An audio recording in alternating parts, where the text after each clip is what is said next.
Hi everybody, this is Warren from the Rhapsody Piano Studio. I want to welcome you to today's live lesson. I'm going to be showing you how to play, how to practice, how to learn the great Pumpkin Waltz by Vince Guaraldi. I think it's from Charlie Brown, Halloween, one of those special movies or whatever. Amazing music always when we're doing Guaraldi, right? Anyway, this is for intermediate piano, and I'm gonna go ahead and get started. But a couple things before you do that. If you're watching this after the live stream's over, make sure you pick up a copy of the sheet music.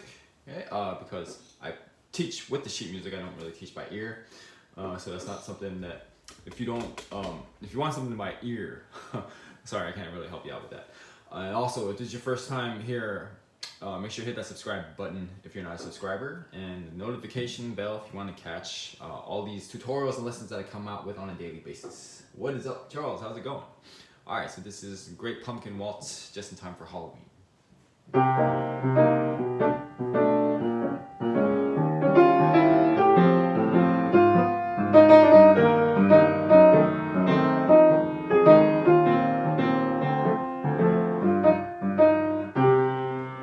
First thing you want to do is pick the smallest part that you can manage, small sections at a time. And definitely if you're at intermediate level, you should be making a priority, if you haven't done this, of understanding form.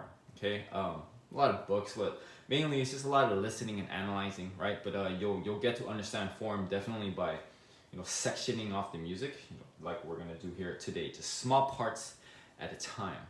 Okay, now if we just take the left hand here.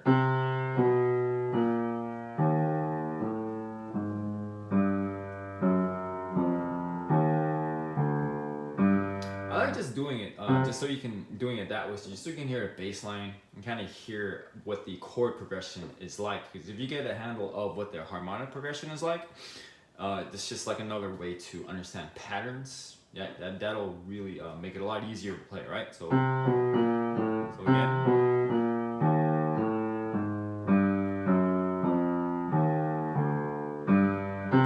The trick is this might be a little advanced at this point, but something you should definitely be practicing is listening ahead. Where is the next note supposed to go? So once you play the note, just listening ahead what the next note is going to be. Same thing with harmony, okay? Of course, this is something that you get better at when you practice it more, okay? I'm not saying to do that right from the get-go unless you can, okay? All right, so that's just the left hand. Just breaking that apart here in the right hand. I like just playing just blocking it out that way so you can hear the harmony again.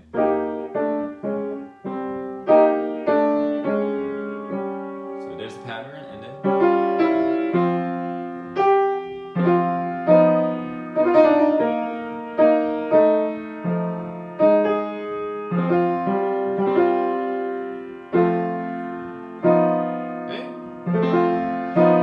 just playing the chords like that in the right hand especially. You can put it in with the left hand as well.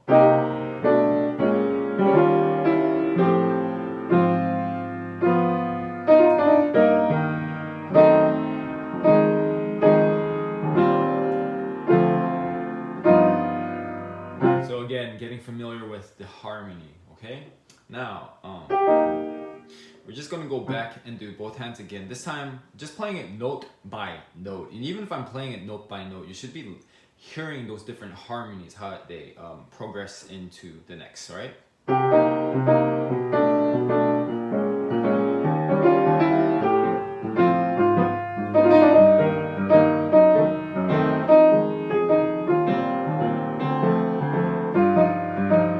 Okay, so there's a lot you can do just by that small section, okay? Alright, now a couple of performance instructions, practice instructions here. Getting really familiar with that rhythm, because that rhythm just pretty much repeats non-stop throughout the entire piece, okay? So you don't even have to have a piano at this point. Just getting that rhythm down solid. And I like to, whenever possible, for this one, a little staccato on that first one, a little longer on the second one. Nice contrast, okay?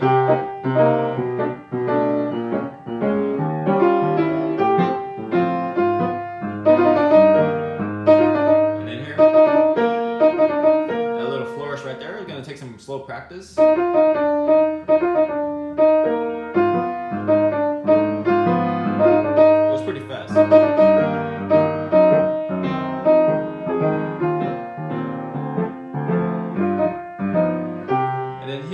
might possibly run into some trouble depending on the size of your hand. I don't really know much about Guaraldi, but a lot of the pieces I play of his seems like he had pretty large hands, or like a wide span here. So here, I can do this as well. My hands are pretty flexible, not the biggest hands in the world, but flexible, right? Okay. So some ways to get around that. If this top note right here, that could cause you some difficulties depending on what kind of hand you have right here. Just do the bottom or the top, or just let go and then kind of pedal through. So you might have to find some ways around that if this is giving you some physical issues. Okay. All right. Now we're just gonna go back to the beginning and then just play it together. I'll go a lot slower. Go ahead and listen.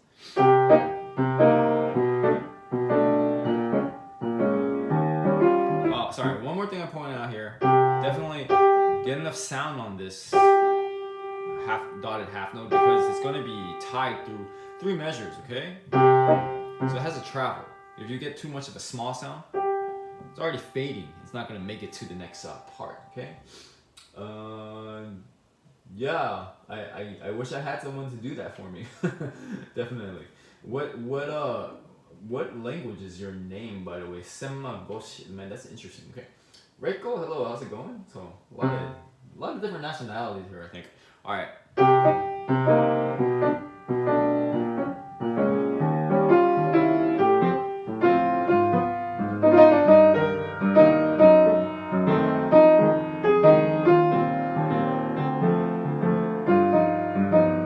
Okay, so actually before we finally try it together, one thing you might want to do is just isolate the melody as well.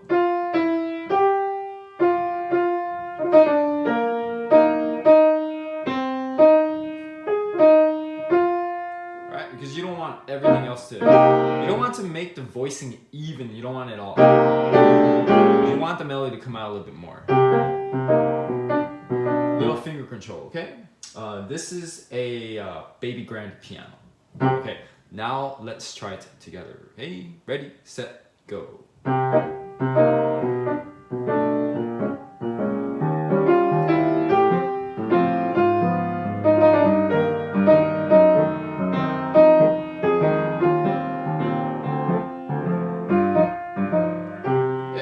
It's kind of funny, baby grand piano, but it's very old. Okay, so it's an old baby. All right, now we're gonna keep going from the second ending, and let's figure out how much we're going to practice here. All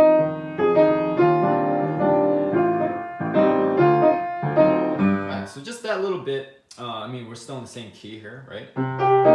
What key are we in? Looks like we're in the key of E flat major, okay? Alright, because you can see at the bottom of the page, the arrangement that I have, we are going to move into another key, G major, okay? Alright, so it's a little 4 measures, okay? It's not much of a section. It's, thank you very much, Charles, appreciate that. It's not really much of a section in itself. It just kind of sounds like a little transition, a little interlude to the next part. Okay, so once again, if you want to just get the harmonies, right, and just the left hand alone, by the way, as well, the bass line.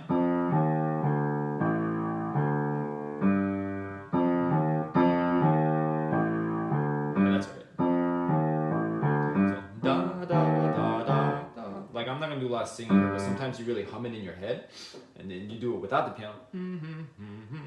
Like that's really how you know if it's really getting into your ears, okay? All right, let's go back and play it together, give it a listen.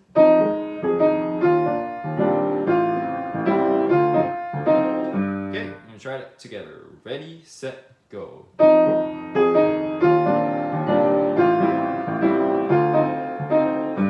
and then also some more stretches here.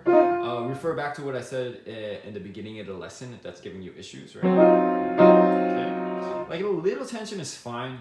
You don't want to stay practicing with too much tension because that's where injuries and often irreversible permanent injuries happen. I know a lot of war stories, kind of sad, but definitely you want to avoid pain.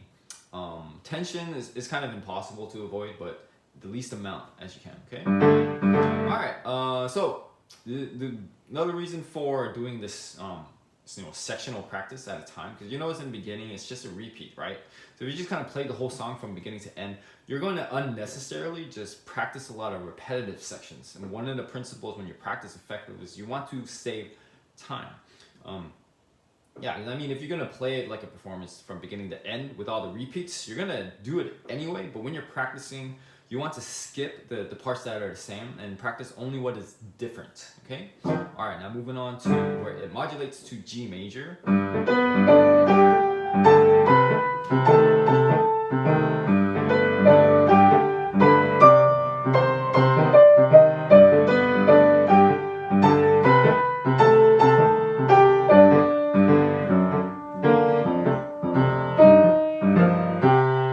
So that's the entire middle section where it modulates, and then the next part, a little preview. Here it kind of comes back to that original key and original melody. So it's like a simple, if you want to think of it as A B A. Okay, I forget the actual word. Was it binary term? No, I think it's binary. I forget the technical definition, but another reason why you want to start learning up on forms. Okay. Alright, before I teach you this next part, if you are enjoying this video and if you learned something from it, hit the like button. It really does help me out. And after the live stream is over, share this video with someone who would love to learn it on piano, and preferably before Halloween, right?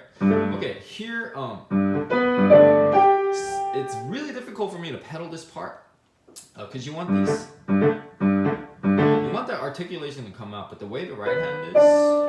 And it's really hard for me to tell because, like I was saying, this piano is old, so I'm not sure if it's a pedaling issue on my part or just because of the quality of my piano. So the pedaling is not so great here. It's kind of harder to pull off on my pianos, I should say. Okay, so, but here, a lot of octaves in the melody here. Use some pedal because you want to create a nice legato sound. And then here, I'm thinking a thumb to another thumb. A little sub melody on the bottom.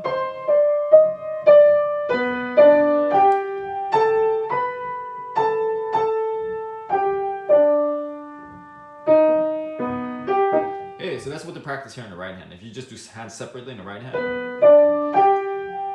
definitely take it slow and with some pedal to create a legato sound. So here, I think it's a good idea to just isolate the right hand. I haven't done a lot of this in this lesson because sometimes it's not necessary, but we're practicing hands separate here, and definitely for yourself, practice hands separately whenever you need to. Okay, that's it. It's a really common mistake, kind of common sense, kind of interesting how a lot of students forget to do that. I'm like, did you practice hands separate here? It's like, no, I never thought of that. Oh, well, that's simple. Okay, all right, here in the right hand, let's try it together. Ready, set, go.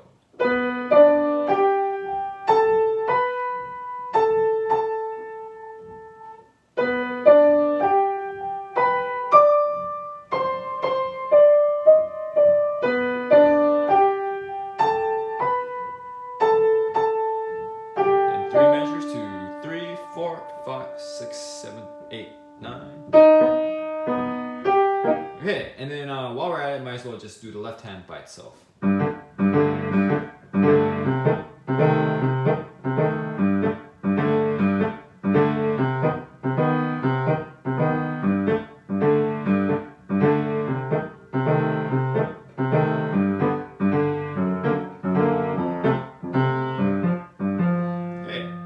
Definitely, you don't even have to pedal. I'm using a little pedal here, but if you're just doing the left hand, you don't even need pedal. Okay. Now we get to this last part.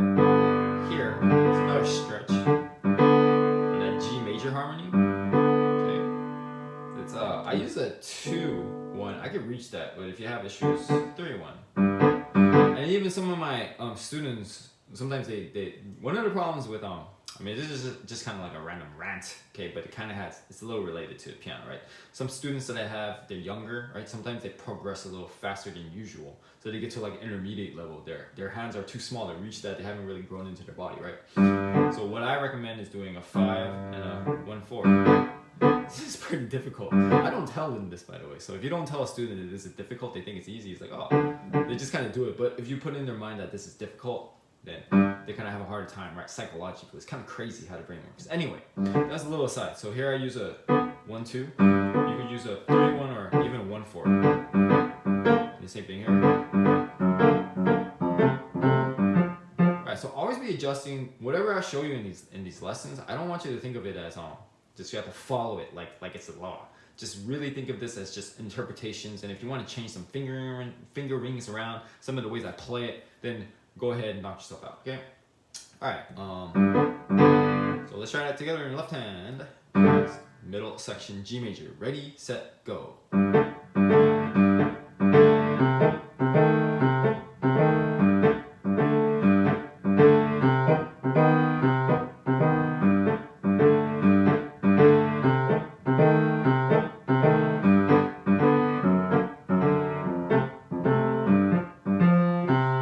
This section especially, with the rhythm, the key to pulling it off in the left hand is making sure that third beat is longer, or just the full value of a beat, right? Because if you clip it, it's gonna make it really easy to get off beat. A lot easier when you do both hands together because, right? Because it's long enough. Because look, if you just do the right hand. Even clip that, it can kind of mess with your rhythm, okay? All right, also, when you're done with this lesson, you want to think of these lessons as just like the instructions, right? How to practice properly. The only way to really test out your own knowledge to see if you really are internalizing the things that I'm showing you in this lesson is if you got to check out the tutorials. There's always a companion tutorial with each one of these lessons I do. So, you know, the lessons are just really thorough. You know, I'm breaking it down like step by step how to practice correctly. And then when you get this, then you can use the tutorial. It's kind of like a self-study guide on your own. You can customize it. You can skip to the parts you want. You can slow down sections. You can do hands, separate practice, right?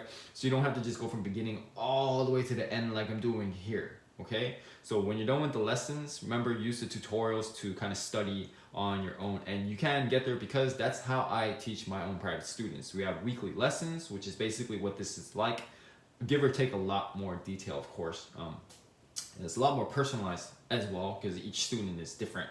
But then in between lessons, what they do and what I tell them to do is just study the tutorials, the videos as much as possible. And really their success in my studio depends on, at least in the beginning, how much they study these tutorials and practice along with them, okay? All right, let's go back and try this both hands, give it a listen.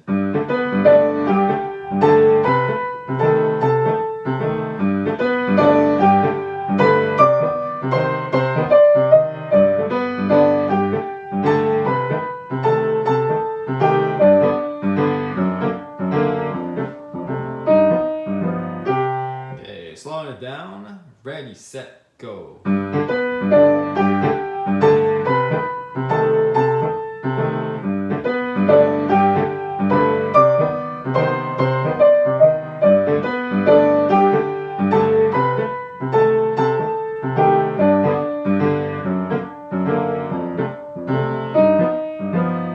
Okay, now I'm going to play the next section. It seems like it's going to be much the same. We'll see if there's anything different here.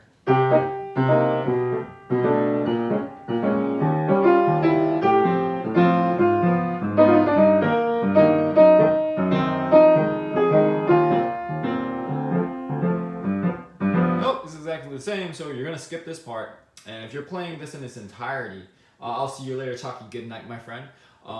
So if you're going to play this in its entirety, at that last part it says DC al Coda, which basically means you go all the way back to the very beginning. You're going to take the repeats as well. And then when you get back to that last page, there's a little 2 coda sign. It looks like a little compass, and then you just go to the end. Okay? All right, so we're going to do that. We're just going to go to the end. So, yeah. All right. So just the coda, and then we're done with this lesson. Now, if you look at the coda here, I'm thinking about it, I might have made this mistake, but you don't play that note. There should be a tie, because if you're thinking about the measure before the coda, actually, it's a tie. Alright, so if you're actually starting at the coda, that's not really a good place to start. I'll start one measure before the coda, okay? So we're going to take it where it says the E flat 6/9 chord.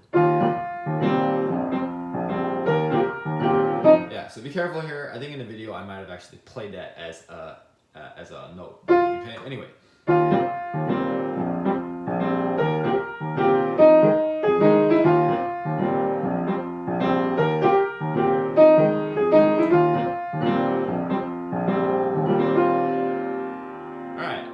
Take the repeats there. It's a small section, so I don't really mind.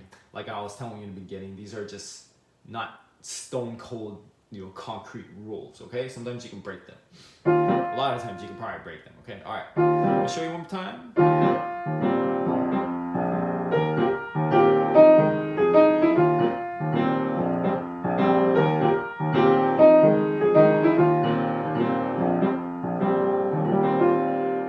And we'll try that together. Ready, set, go.